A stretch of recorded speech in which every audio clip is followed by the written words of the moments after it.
How did you respond to someone passing away? Faith. Faith. I am Irish, as you know. I'm a Catholic. Church has played a significant. Somehow I lived. Pierce Brosnan just made a claim that went unnoticed.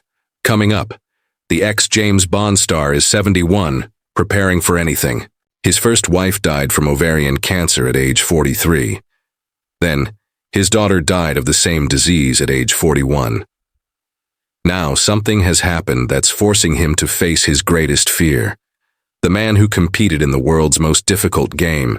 The spy is against an insurmountable obstacle, victory. And what he will do next has everyone worried. Pierce Brosnan was born on May 16, 1953 in Drogheda, Ireland. He never showed up into a world full of things.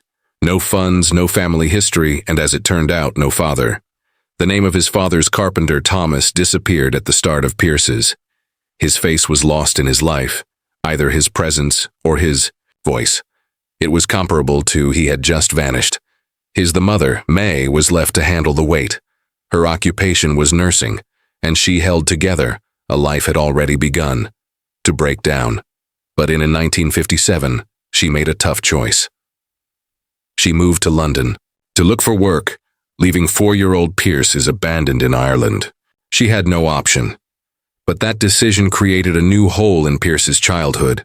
What was meant to be a brief 7-day separation, long years. Right then, he was spread throughout the family. At first with his grandparents in Navan, then in Trim's aunt and uncle. Each new residence introduced new rules, new schools, and unidentified faces.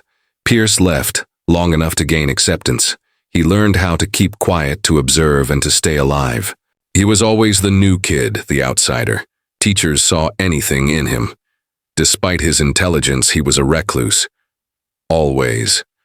The scene beyond the window has never fully satisfied me, right now.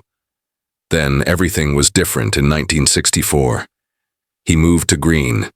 When he was 11 years old, Scotland, he learned that his mother had remarried. The new husband, William Carmichael, worked inside a plant. He was kind and patient, but for a boy who had grown up without steadiness, this new home provided a range of sentiments. Pierce felt torn. He was happy. He was sad, but he also wanted to see his mother again. She also has a new partner, a man in her life who wasn't her father. Still, William made an effort. He gave instructions, piece minor chores, fishing and fixing items, how to win back trust. He never pushed too hard. He never tried to replace anybody. At one point, William took Pierce to the cinema. It was 1964, and the movie was Goldfinger. Sean Connery's portrayal of James Bond. The screen became animated. It was different that night. Everything. Bond was not just a fictitious character. To Pierce, he was the total opposite of Pierce. Felt every emotion. Bond was strong. Bond was certain. Bond was in order. Pierce also wanted to be just like that. Pierce, then 16, produced one more bold move. He departed from the school in London and enrolled at St. The Art School of Martin. He didn't have finances, a clear plan, or just a passion for painting. He was impressed by the work of Francis Bacon and Lucian Freud. Going back at the moment, he wasn't even thinking about acting. He focused on art and design. He survived on bread and tea, but as their classmates came from wealthier homes, he was determined to prove his eligibility.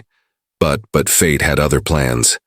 In 1971, while still learning to paint, Pice came upon a theater workshop in South London. He noted an eater of fire practicing his act. Instead, before departing, Pierce asked whether you might try it. That one spontaneous moment altered the trajectory of his life. The group noted something inside of him. A blend of bravery and innate existence. They requested that he engage. He had never done anything before, but now everything started to make sense. Like Bond, he had entered a perilous field and charm. Pierce quickly became involved in the situation. From 1973 to 1973, 3 years in central London. 1976, he worked out harder than ever. The school had high expectations. More than 60% of pupils departed from school. The teachers were challenging. The pupils were split up into rebuild them.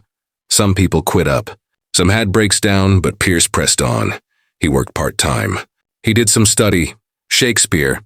He even received training in mime and performers in a circus. It cost a lot. Paying $200 a year was a fortune at the time. But Pierce never gave up. 1976 saw him get his first real break was in a theater production. It was called Wait Until Dark. Pierce played a part in a suspense film that made other people uncomfortable. Though there was something cold about him, the director thought, something unsettling. That edge worked. The following year, he took on a bold assignment in a difficult Tennessee Williams play, The Red Devil Battery Sign. The play's American adaptation had not succeeded. However, Pierce brought it to life in London. Critics praised his performance. Suddenly, everyone took notice. He moved, then to shoot. In 1980, he had a blink and the You Miss It part on The Mirror she cracked with Elizabeth Taylor. He appeared on the screen for less than 30 seconds, despite earning just £50. It was a start. During the same year, he appeared in the extended Good Friday of Helen Mirren, in addition to Bob Hoskins. He was a minor IRA member, character. The movie wasn't a success, was it? Away. But it became a cult in the end. Classic. Pierce was present, but in silence, building his path to stardom. In 1982, Pierce Brosnan was virtually unknown outside of the United Kingdom. He had appeared on television in Britain and theater, nothing important. Then something unexpected happened. He participated in a brief audition for a NUA Remington Steele program, not as the lead, but as a murder victim. That could have been it. There is only one scene. But the NBC casting director saw something in him. They noticed charm, on-screen presence, something that is magnetic. And so they called him coming back, not just for a little bit, but for the lead portion. That decision was changed. Everything. The first tactic for Remington Steele was an American with experience, one-year-old con artist. Brosnan is young and 29, unknown in Ireland and the United States. Still, the creators took a chance. Above of the 200 actors who auditioned, a few of them renowned Americans. Brosnan was given the function. His Irish accent almost cost him the victory. The segment. Americans frightened executives. Spectators would not accept a foreign lead, but after taking up the role, he was Remington Steele. Cool, smooth, mysterious, and fans loved him for it. The show began airing on October 1st, 1982. Right from the start, it was a hit. NBC's second highest rated new program series. In its first year alone, 15.6 million of people watched each week. But it was not an easy road. The show was actually canceled after its fourth season in 1986. The supporters were furious. The studio opted not to. It came back for one last run. The most recent episode aired in February 1987. Almost 26 million viewers. That's the kind of goodbye that the majority of demonstrates that one can only dream. When it was at its peak, Remington Steele was paying NBC more than $50 each month. Million years. Just from advertising. Sales overseas have gone up. An additional $200 million. The show was broadcast in more than 80 countries. Furthermore, something in America, something strange happened. Between 1983, in addition to private investigator applications in 1987 licenses that were obtained through 34%, Brosnan's cool, smart disposition had clearly set off a chain reaction. But success had a price. After only 2 months when the show debuted, critics were claiming that Brosnan should be the James Bond movie that will be released. January of 1983, he was considered the most since the Bond-like actor Sean Connery. Just a few months later, Bond's creator, Albert Cubby Broccoli, touched. What he was seeing captivated him. By 1984, the speculation erupted. NBC leaned into it. In their advertisements, they mentioned Brosnan's secret agent vibe. The TV guide was broadcast at a cover where he requests the next 7. Even Ian Fleming's widow, Anne Fleming, publicly declared that Brosnan looked and acted exactly like her. Bond's wife had fantasized about it. At the meanwhile, Brosnan was getting serious. Important. Recognition. Later that year, he was nominated for a Golden Globe for his Nancy Astor. It was his alone, second important job on television. He confronted notables Anthony Hopkins and John Gielgud, but Brosnan came very close to winning. Sector insiders claimed that he lost by just 3 votes. His performance was impressive as well. Astors themselves, who didn't like the show at first. His Bond, however, the journey wasn't going to be simple. Most people think that he was the first established a relationship in 1985. Not true. Indeed, he was assessed in 1983 for the role For a View to a Kill. Roger Moore had doubts about filming a new film, and Broen Weissendeck. He had met Broccoli during the filming of For Your Eyes Only. Broman's wife, Cassandra Harris, had a small role.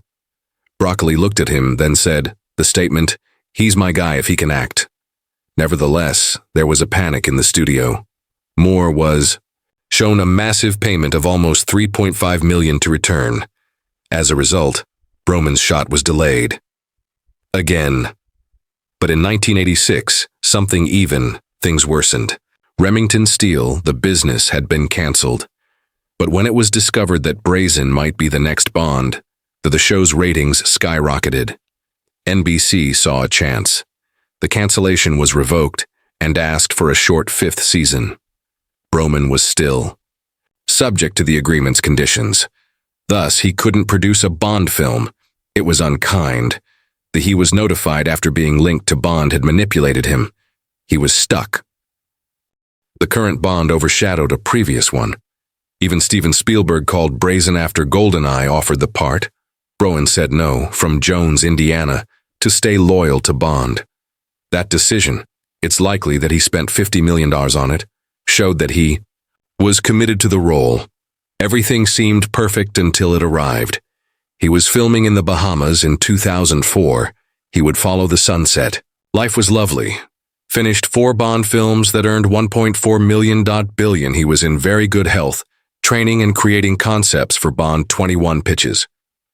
At 2:47 p.m., his phone rang. Producers released him. No warning, no explanation. The call lasted 47 seconds. "You were a great James Bond. Many regards, a lot, goodbye," that was all. What it was colder because of the caliber of his films, had performed, and Die Another Day was the result, $431.9 million, the most ever made for a Bond movie. However, at that time, producers had already determined that they desired a younger Bond, waited till he was alone and defenseless, to deliver the blow. 3 days later, 3 movie deals made everything different, disappeared and studios pulled out. Internal correspondence later disclosed that he had being watched. Being extremely bonded and challenging to cast in any otherwise, he reduced the price he was asking from $12. He had to let go of between $1 million and $3 million of 12 workers. He stepped into a deep depression. His kids saw their father crying as Casino Royale's trailer was made public. He was hit deeply by the moment. His role had been shift sleeves without saying goodbye. They had screened out the producers, assessing different performers for 2 years while pretending that they still believed in him. That treachery hurt more than the dismissal itself. But there was another element, occurring in 1994. Just a few months before he was officially designated as a Bond, suddenly something happened. In April, about a beach party in Cabo about 7:30 p.m. on the 8th in San Lucas, he met Keely Shaye Smith, was a journalist, and they clicked right away. Gone. She was unimpressed by the fame. She liked who he was, not what he did. He took her by air, and they talked till 2 in the morning, to visit his kids in 3 weeks. After 6 months, they moved in. The connection was real. In addition, years later, that collaboration became the sole thing he could depend on when everything else broken up. They were wed in 2001 in Ireland. The cost of the ceremony was $2.3 million. Ballintubber was the place. A house of worship called Abbey has been in operation for over 800 years. The guest list was Judy included, and there were just 100 individuals, Liam, Dench, and Nis. Brosnan was wearing a traditional Irish kilt. He broke down in tears when Charlotte watched Keely walk down the aisle. At age 41, Brosnan passed away. But in 2013, her death wasn't just a disaster. This is the third time that the same nightmare had place in the same household. Her grandmother died due to her mother also suffered from ovarian cancer. Just 43 years old, Cassandra Harris. And now she was 2 years younger than Charlotte, when her mother was afflicted for 3 life. Charlotte had fought. For years, she battled the malignancy that quietly progressed inside her. Ovarian cancerous, known as the silent killer due to cause. Upon finding it, it's usually too late. In fact, 75% of women are only recognized when they have progressed. If the chances of survival drop from 90% to at least 20%, 30%. Charlotte was born and her biological father died in 1971. Dermot Harris, adopted by Pierce Brosnan in 1986. He told her who he was, a place in his affection and heart, but love was insufficient to stop the genetic curse that had already claimed 2 generations. And Pierce's encounter wasn't only about his daughter's passing, it was around noticing how history repeats itself in the less favorable situation. In 1991, he lost his wife Cassandra to the same sickness. She suffered 18 months of surgery and chemotherapy, described it as life-altering, noting, "That's how a loved one disappears gradually. It totally rewires the globe. You're coping with death. Shifts." Then 22 years later, the same Charlotte had an experience.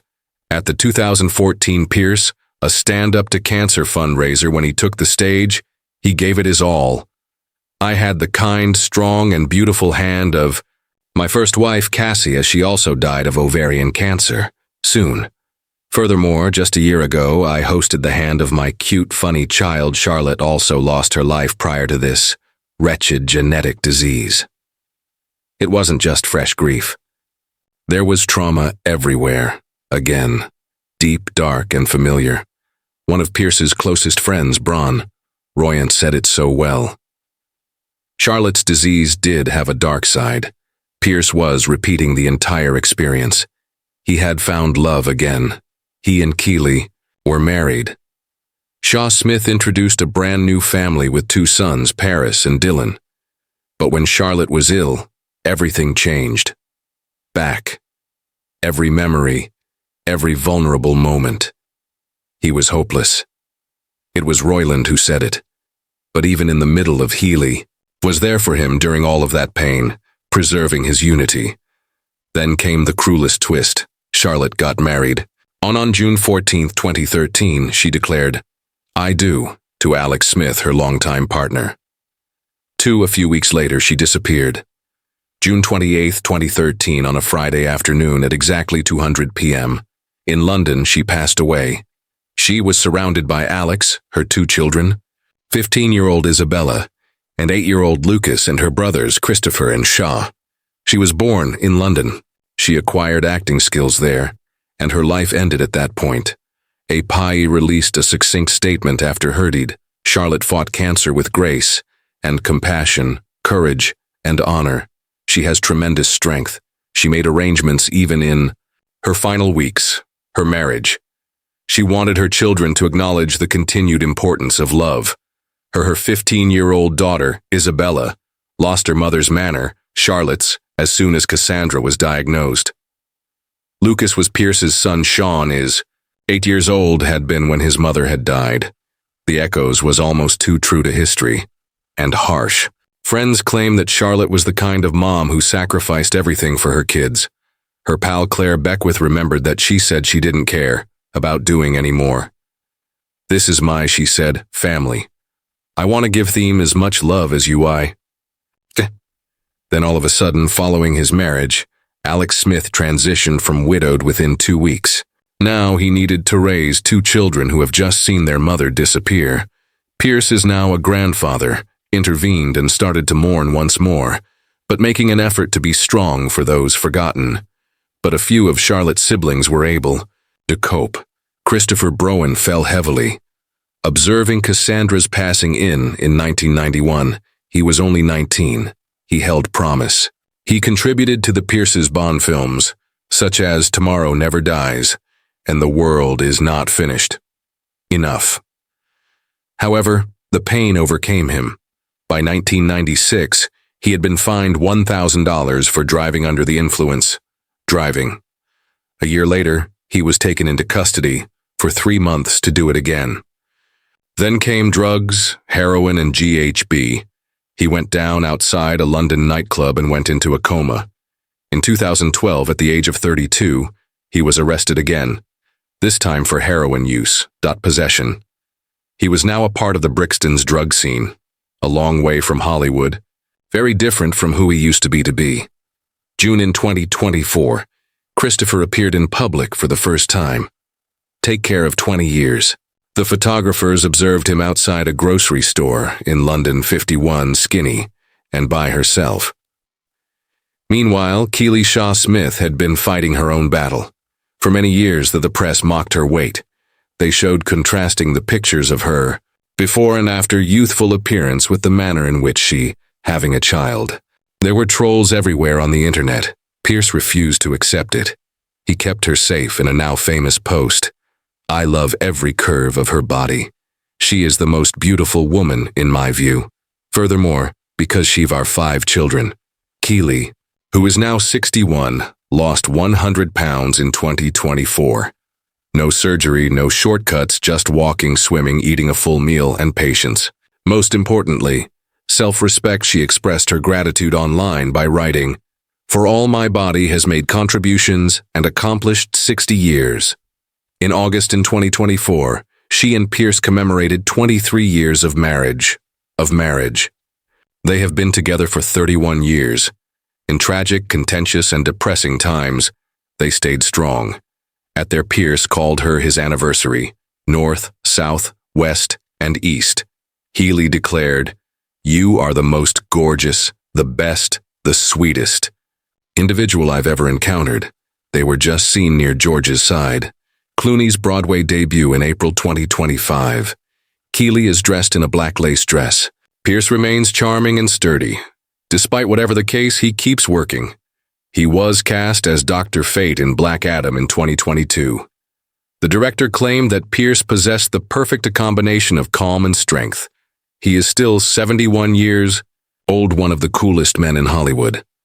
But more than anything else, he is a fighter. He's made use of his pain and provided it with purpose.